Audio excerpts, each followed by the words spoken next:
Pues muy buenas tardes a todos.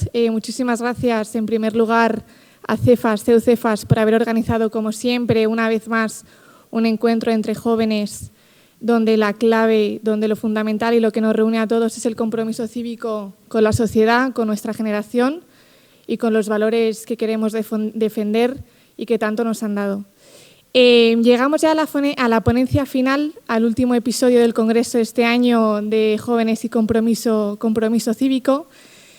Este año, el título que ha elegido el CEU para celebrar este Congreso lo ha escogido de manera muy acertada, en la que de una manera muy sugerente, pero con toda la intención del mundo, nos invitan a lo que podría ser un camino, ¿no?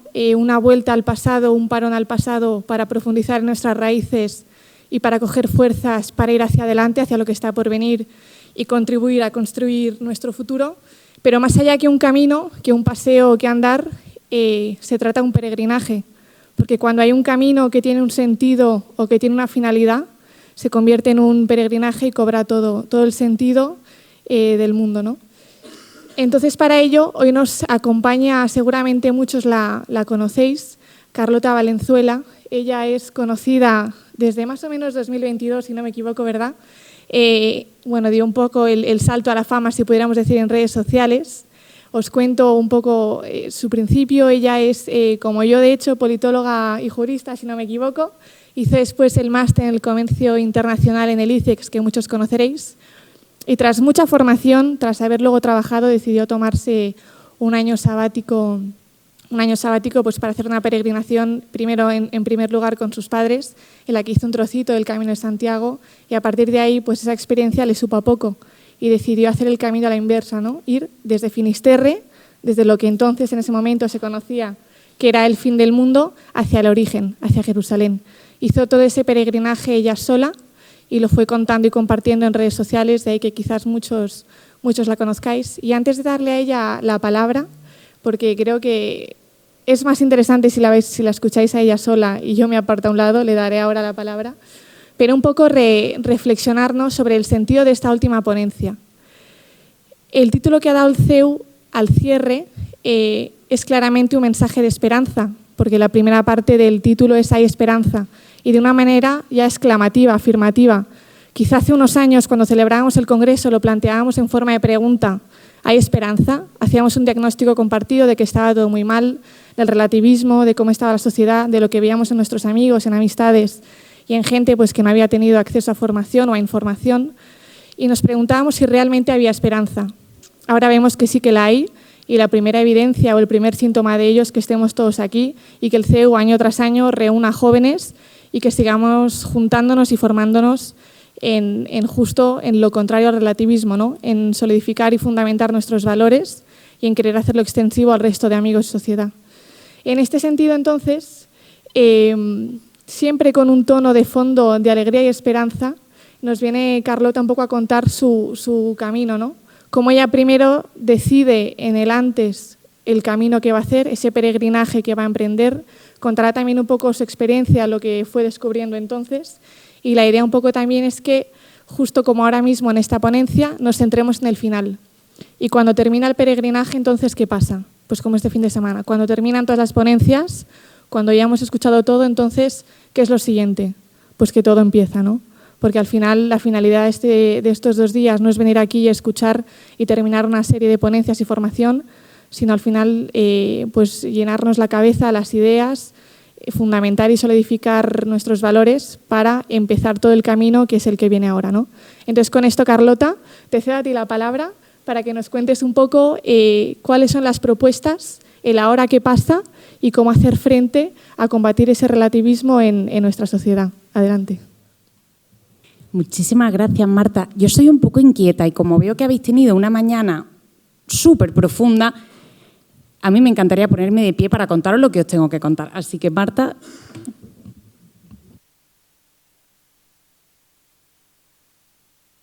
Hola, hola. ¿Se me escucha bien? Fenomenal. Lo primero, me encanta el título de la charla, que no lo he elegido yo. ¿Hay esperanza?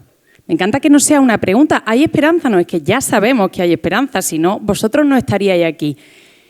Pero luego sigue una propuesta para el relativismo. Digo, socorro, no la tendré que dar yo, ¿no?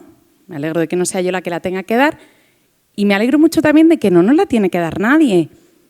Porque la propuesta para el relativismo no nos la va a dar el gobierno, no nos la va a dar una institución, no nos la va a dar tampoco una universidad, aunque nos puede ayudar a recorrer ese camino. Lo maravilloso es que la propuesta está dentro de nosotros. Lo que yo he vivido en mi experiencia de vida ha sido que solamente podemos encontrar la respuesta a este relativismo si buscamos dentro. Y lo que a mí me encantaría contar hoy es, o iba a decir cómo la he encontrado yo, cómo la estoy buscando, porque encontrarla tampoco la he encontrado. Como ha dicho Marta, que muchísimas gracias por la presentación porque me ha encantado, esta breve ponencia va a tener 3 partes. Lo primero que os quiero contar es cómo salgo de una situación que no me satisface, de ese aire a relativismo, y me pongo en camino. Primero, cómo salgo. Segundo, cómo me pongo en camino. Y tercero, ¿qué pasa después del camino?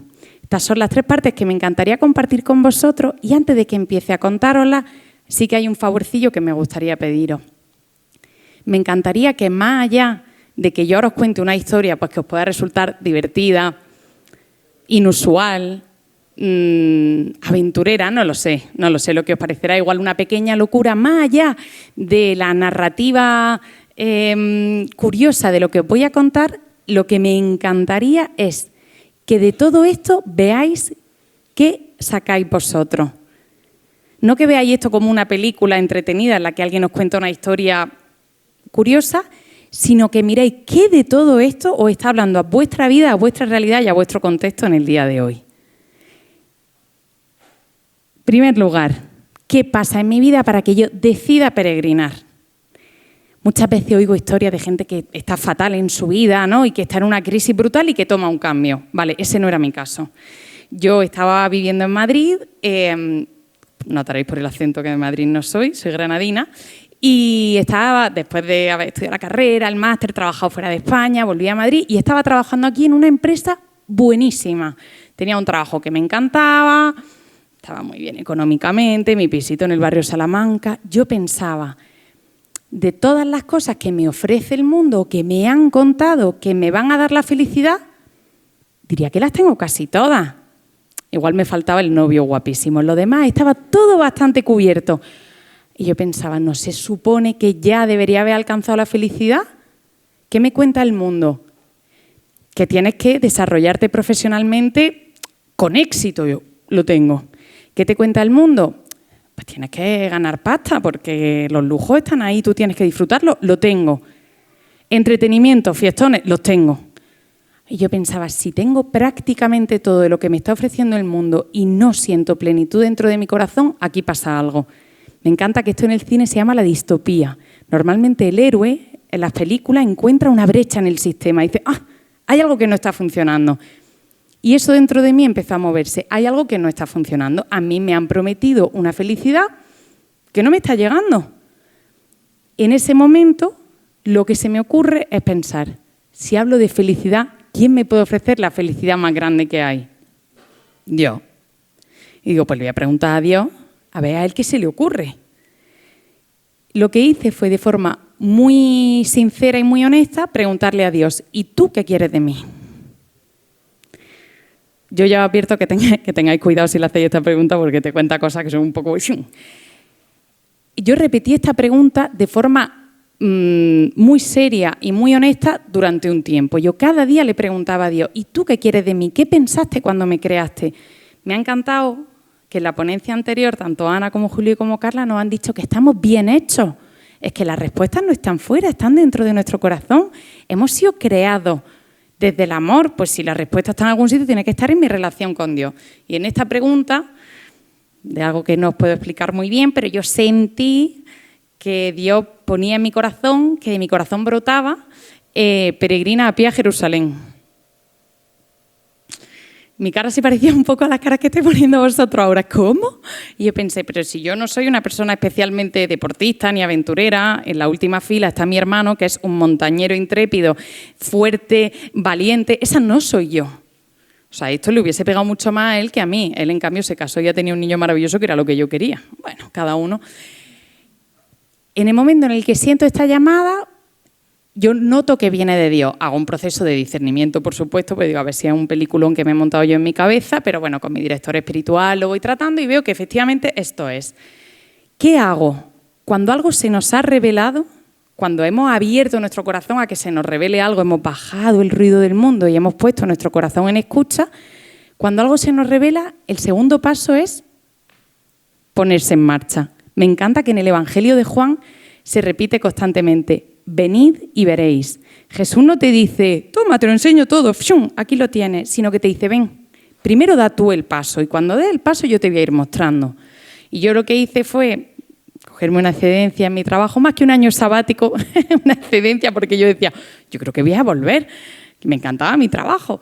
Me cogí una excedencia y me puse en camino el 2 de enero de 2022 con una mochila desde Finisterre porque me pareció poético, la verdad. Pensé, voy a Jerusalén, desde Granada, no sé, desde Madrid, y pensé que poco poético salís por polígonos industriales, ¿no? No sé, aquello me pareció horrible. Y dije, pues salgo desde Santiago de Compostela y hago lo que hizo el apóstol Santiago, ¿no?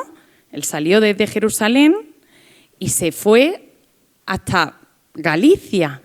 Pero dije, ya que voy a Santiago, voy al fin del mundo. Y aquello tuvo un sentido que es este. Ir a la raíz. Yo salía desde el fin del mundo, desde mi propio fin, desde mi periferia, para ir a mi núcleo. Bueno, aquello me pareció poético, me pareció que tenía sentido, dije Finisterre. El 2 de enero de 2022 me puse la mochila desde Finisterre y durante 11 meses recorrí 12 países, un poquillo más de 6.000 kilómetros, que separan Finisterre de Jerusalén. Más allá de la locura de la peregrinación, porque no sé si alguno había hecho un camino de Santiago o habéis tenido alguna experiencia similar, no es que pase algo concreto, espectacular, es la perseverancia de cada día, de que cada día yo me levanto por la mañana y decido volver a ponerme la mochila, volver a confiar en Dios y volver a ponerme en camino para vivir de la providencia. La providencia un poco esa gran desconocida, ¿no? Que sí, la providencia, pero claro, no la vivimos mucho porque nuestra vida está bastante organizadilla. Entonces yo lo que hice fue darle a Dios el timón de mi barco y que lo llevase Él. Os adelanto que lo llevo fenomenal porque a la vista está que estoy viva de una pieza y que os estoy contando esto con una sonrisa en la cara, pero lo que me gustaría contaros de la peregrinación, más allá de lo wow que pueda parecer, es que fue un proceso de ir identificando las mentiras que yo me había creído.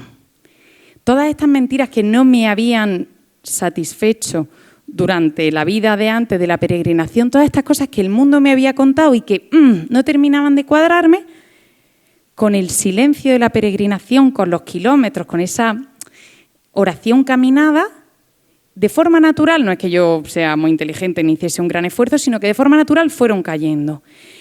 Fue cayendo la mentira de que el mundo es un sitio horrible. Estamos todos de acuerdo en que cada día nos cuentan las cosas horribles que pasan en el mundo, los desastres, o sea, uno pone la tele y le viene una ansiedad de caballo. Yo salí de Finisterre pensando que efectivamente el mundo era un sitio horrible.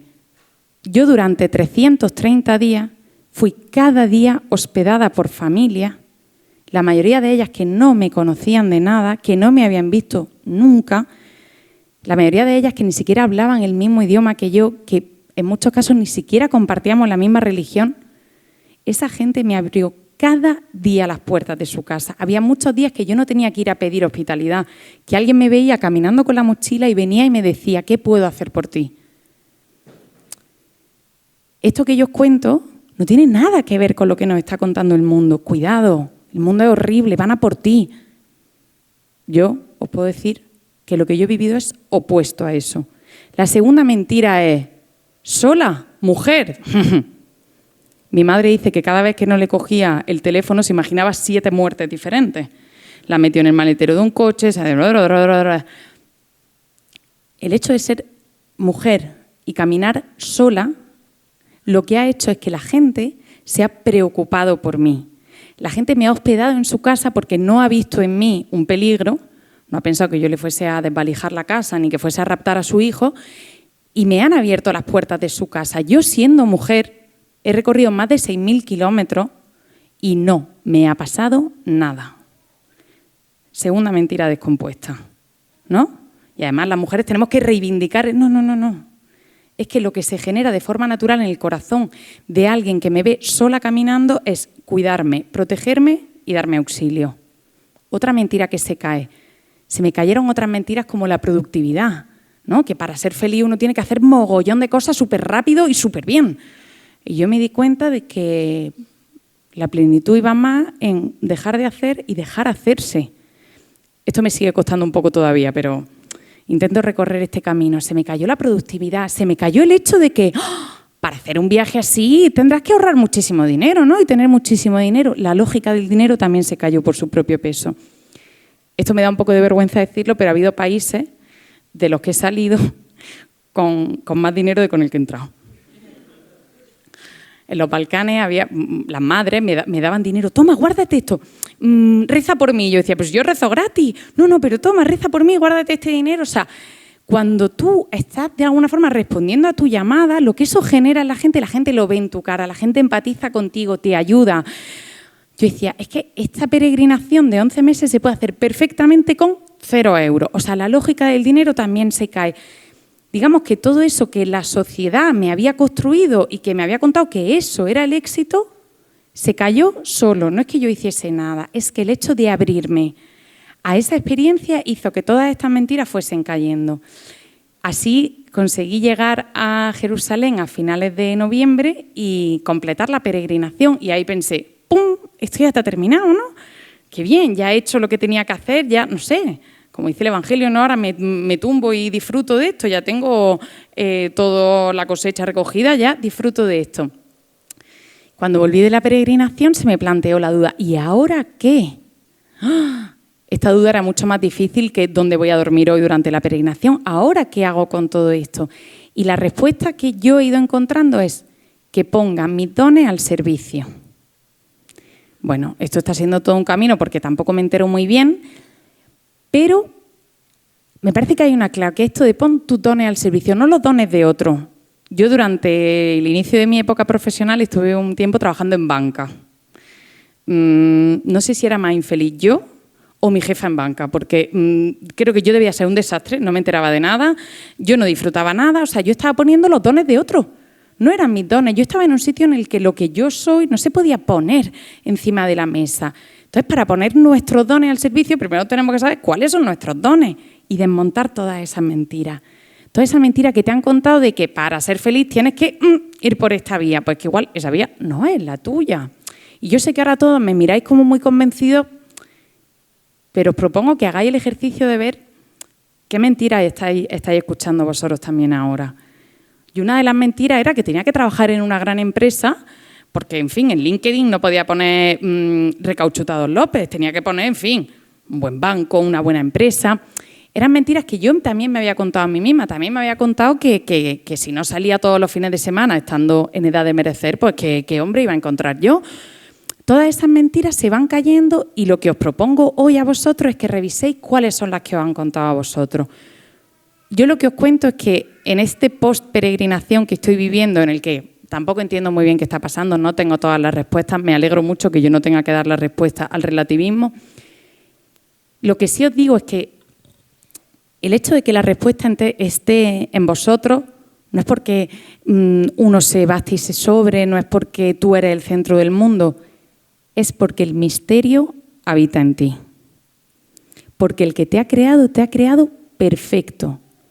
Y ha puesto en ti cosas que solamente ha puesto en ti. Si tú no respondes a eso con lo que te ha creado, no va a responder nadie.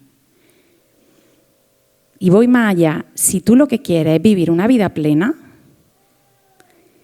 haz el esfuerzo de ver qué mentiras te han contado y te estás creyendo y haz el esfuerzo de ver qué es lo que Dios ha puesto en el fondo de tu corazón, abrirte, descubrirlo y un truco dificilísimo. No preocuparse. Cuando te agobias, cuando te angustias, es porque quieres hacer las cosas a tu manera, como tú quieres. Si tú le dejas tu vida a Dios en sus manos, te puedo decir que puedes vivir tranquilísimo, con una confianza plena y con una alegría que no depende de tus circunstancias, porque sabes que el que lleva el timón es el que te ha creado, es el que lo ha creado todo y se le da bastante mejor planificar que a ti.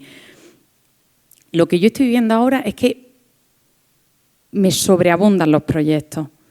O sea, ahora mismo veo que la generosidad de Dios es tal que no puedo sostener las cosas en mi mano, se me derraman por todos sitios.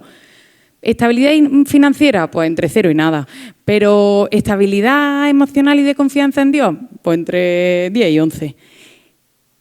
Y yo simplemente estoy aquí hoy para contaros esto que yo he vivido en mi carne. No puedo contar una teoría, os puedo contar lo que yo he vivido en mi carne e invitaros a que de vuestra forma, igual vosotros no estáis llamados a peregrinar a Jerusalén, no está llamado todo el mundo, es cansadísimo, os lo digo, pero que reviséis a qué os llama Dios y que tengáis en mente que una llamada no es una cosa definitiva. O sea, digamos que no te marca una dirección en tu vida y esa ya es la dirección para el resto de tu vida, sino que mi sensación es que cada día tú tienes que ir ajustando el rumbo.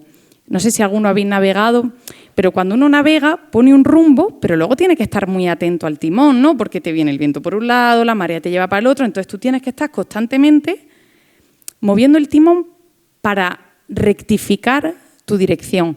Yo creo que a lo que estamos llamados es a que cada día estemos muy atentos a que si es para allá, sabemos más o menos, si estáis aquí sabéis más o menos que es para allá, pero que no perdamos de vista que tenemos que ir rectificando el timón constantemente con la pregunta que yo os propongo diaria, que es preguntarle a Dios, ¿y tú qué quieres de mí? Ojito con la respuesta. Muchas gracias.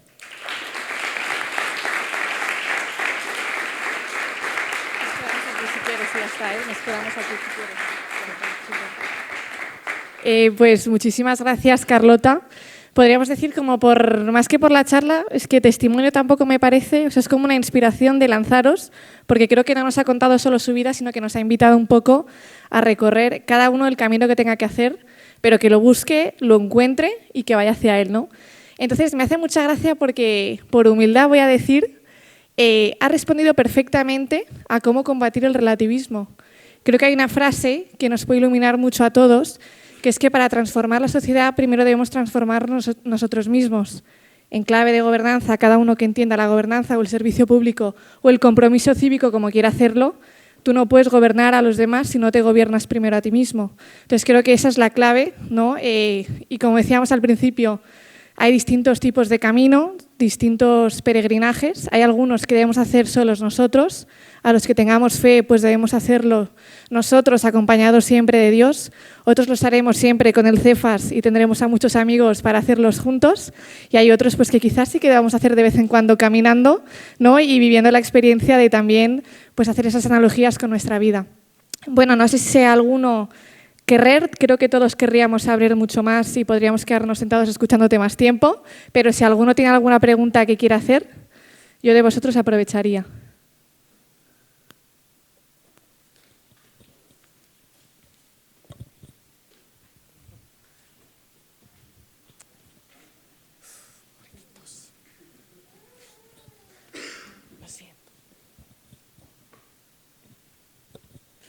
Buenos días, muchas gracias. ¿Nos puedes hablar un poco de tu visión sobre el dolor o el sufrimiento? Lo que pienses.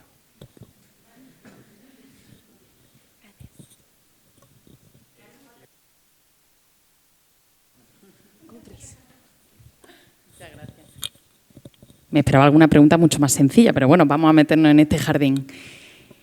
Claro, yo solamente os puedo hablar desde un punto de vista de fe. Yo me imagino que cada uno tiene su propio recorrido, su propia como visión. La mía es esta, entonces yo no te puedo hablar desde un sitio que no sea desde mi fe. Como cristiana hay algunas cosas que tengo clarísimas. Una de ellas es que si yo quiero imitar a Jesús, que si yo creo que Él es el Maestro, el Mesías, el que tenía que venir, hay algo que está seguro en mi vida y es que voy a sufrir. O sea, Jesús podía haber muerto y resucitado de otra forma, pero lo hizo en la cruz. Y si hay algo claro es que mirando a la cruz es donde le encuentro sentido al sufrimiento. hubo un momento, así como de inspiración en mi camino, en el que escribí una frase que ahora me resuena muchísimo. En el momento no pensé que fuese tan importante, pero en mi oración escribí en mi cuaderno de oración: no quiero que el camino sea más sencillo, quiero que mi voluntad sea más fuerte, estar más en ti. Y no paro de encontrar verdad en esa frase. Yo no le pido a Dios que mi camino sea sencillo, que me quite el sufrimiento, lo que le pido es encontrarle en el sufrimiento. Yo no conozco a nadie que no tenga sufrimiento en su vida, no sé vosotros. Yo, desde luego que no. Y el que parece que no lo tiene, peor lo tiene. Entonces, como sabemos que vamos a sufrir, pues vamos a sufrir con él. Yo pasé una época muy mala en la peregrinación cuando peregrinaba por Grecia y hablaba con mi director espiritual y me dijo: mira, Carlota, esto es muy sencillo. La pregunta es, ¿lo quieres pasar con Dios o sin Dios? ¿Tu hijo tiene una enfermedad y se está muriendo? Eso es un hecho. ¿Quieres vivir esa enfermedad con Dios o sin Dios? Yo creo que esa es la pregunta que nos tenemos que hacer para los no creyentes, ¿con propósito o sin propósito? Porque el sufrimiento, como no te lo va a quitar nadie, lo que yo te propongo es que lo vivas con propósito, y para los que somos creyentes, que encuentres ahí una oportunidad de unirte a Cristo en la cruz. Que esto suena facilísimo, oye, dificilísimo. ¿Alguna otra pregunta? ¿Un poco más fácil? Gracias.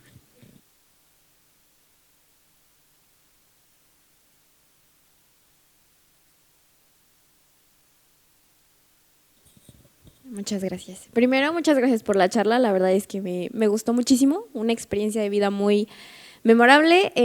Mi nombre es Laura, yo soy de México. Y mi pregunta para ti es, tú ya tan inmiscuida en tu dinámica, vaya. O sea, tú dices, mañana, tarde y noche, ya sabía qué hacer, trabajar y demás. ¿Cómo era que tú le pedías a Dios hacia dónde ir? O sea, ¿en qué momento o qué haciendo, no? Conozco personas que dicen, voy a ir a misa todos los días, voy a rezar el rosario todos los días. ¿Qué era lo que tú hacías para pedirle a Dios que te diera esa respuesta? Gracias.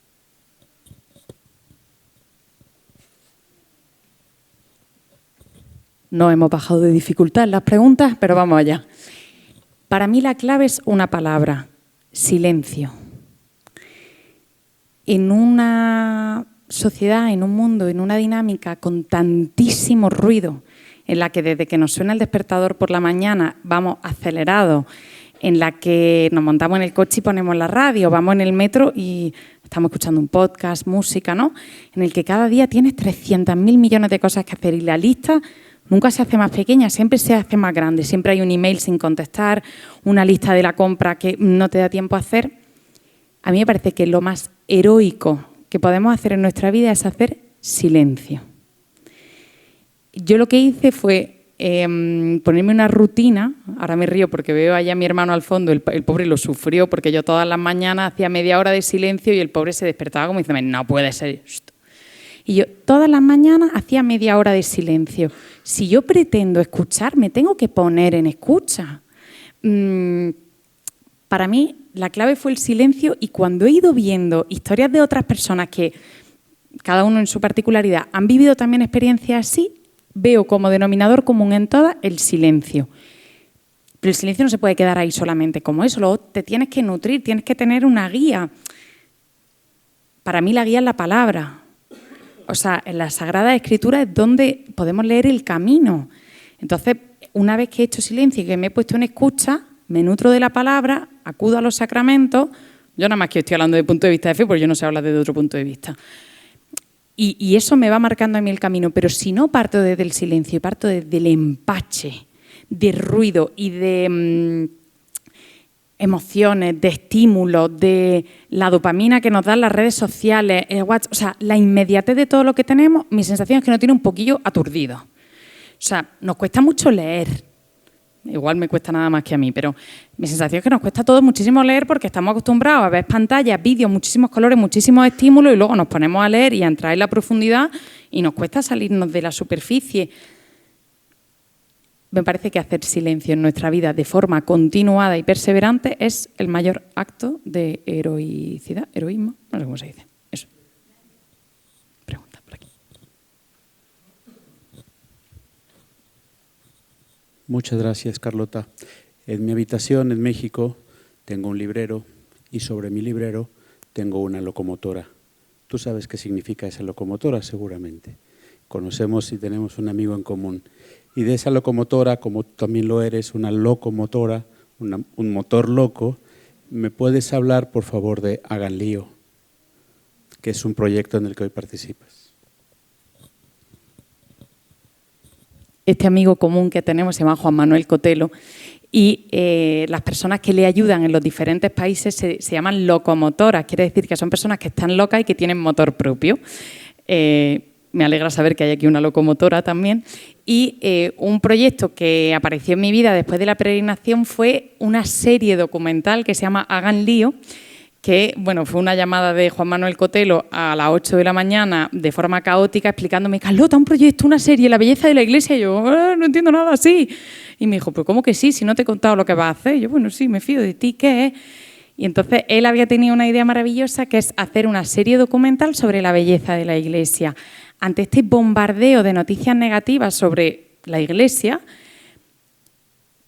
él quería como compensar esa balanza y contar la verdad, en el sentido de que la verdad, la realidad que vivimos hoy supera la ficción, o sea, mejor que cualquier peli de superhéroes, son las cosas que están pasando a día de hoy en nuestra iglesia. Entonces, en mayo del año pasado empezamos a grabar esta serie, que a día de hoy tenéis la primera temporada entera disponible en YouTube. Os lo recomiendo muchísimo, no porque la presenté yo, que eso es como lo peorcillo de la serie, es porque verdaderamente nos invita a cada uno a esto que yo estaba invitando ahora, a ver a qué lío estás llamado tú. Y viendo la historia de gente que hace lío en nombre de Dios, hay dos cosas que tienen todos en común. La primera, que rezan, y la segunda, que no estaban preparados para la misión que se les venía, que no era la persona adecuada, que no tenían los medios adecuados, que el entorno tampoco era el adecuado, pero que no preocupándose, dejando las cosas en manos de Dios, esas cosas se hicieron posibles. Hay uno de los capítulos, el 5º capítulo, que es de un chico en Escocia que da de comer cada día a 2,5 millones de niños en todo el mundo. Y yo le preguntaba a Magnus, ¿cuál es el secreto? Y me decía, la oración. Y yo, muy bien, un niño no se come un Padre Nuestro. ¿Cuál es el secreto? Y me decía, Carlota, yo me voy todos los días a dormir tranquilísimo, porque yo sé que esos 2,5 millones de niños no comen gracias a mí. Yo soy un mero instrumento. Es que la verdad que con esa tranquilidad pues uno se queda en la gloria, trabaja para Dios y pasan cosas maravillosas. Así que os animo a ver la serie de Hagan Lío y estamos grabando ya la segunda temporada, así que llegarán capitulillos pronto. ¿Alguna preguntilla más? Hay hambre. Uy. ¿Cómo cambia tu visión de cuando saliste de Finisterre? ¿Cómo pensabas que iba a ser tu vuelta después de la peregrinación a cuando llegas a Tierra Santa? Y, o sea, el contraste de enfoque, porque imagino que saldrías con una idea preconcebida. Sobre mi vuelta pensaba seguro que volvería a la empresa en la que trabajaba. De hecho, mis compañeros de la empresa me decían, tía, vas a perder un año entero como de carrera profesional, eso luego te va a costar, ¿no? En plan, un año entero fuera de la empresa, promociones, etcétera, se te van a fastidiar. Me hace esto una gracia tremenda porque ahora lo que tengo encima de la mesa es 3.000 veces mejor que lo de antes. O sea, que esa lógica del mundo y esas mentiras que nos contamos de necesito 3 años para pasarte, he puesto este, ha puesto este, ha puesto este, ha puesto este. Luego, cuando le da el timón a Dios, él sube 7 puestos de una y luego te baja 9 también. O sea, eso. Mi visión de la vuelta era que yo volvería muy enriquecida a la posición en la que estaba antes. Yo no me planteaba vivir de la evangelización, vivir evangelizando. O sea, yo no me imaginaba que yo iba a tener la oportunidad de que mi vida personal y profesional fuese mi vocación entera. Yo esto lo he ido descubriendo, como que lo he ido desenvolviendo este regalo poco a poco después de la peregrinación, y mi sensación es que si he recibido tantísimos regalos hasta este momento, que hace unas semanas cumplí 32 años, digo, ¿qué no me dará? O sea, si ya me ha dado todo lo que me ha dado, si ya estoy viviendo las cosas más maravillosas del mundo, ¿qué no vendrá después? Y lo que intento es como esto que os decía cuando uno navega, de mantener el timón. O sea, lo que intento es cada día seguir entregándole mi vida, porque sé que en el momento en el que me agobie y que coja yo el timón, vuelvo a lo de antes, vuelvo a la lógica humana, vuelvo a todas esas mentirijillas que yo me creía. Así que lo que intento es seguir por este camino confiando, también poniendo muchísimo trabajo. O sea, mientras os digo confiar, no es que yo me siente en el sofá de mi casa y diga, bueno, confío y aquí me quedo. No, curro como una loca. Pero con la mirada puesta en quién es mi jefe. Que es buenísimo. ¿Alguna otra preguntilla? ¿A comer? ¿Ya está? Bueno. Pues muchísimas gracias a todos, primero sobre todo Carlota, por atreverte a hacer ese camino y luego creo que es lo que realmente es más valiente después de hacerlo, es contarlo y compartirlo. Así que muchas gracias por compartir hoy esto con nosotros, a vosotros por asistir, muchísimas gracias también al CEU Cefas por la organización y si no me equivoco, creo que Elio te cedo la palabra para que cierres. Así que adelante, gracias.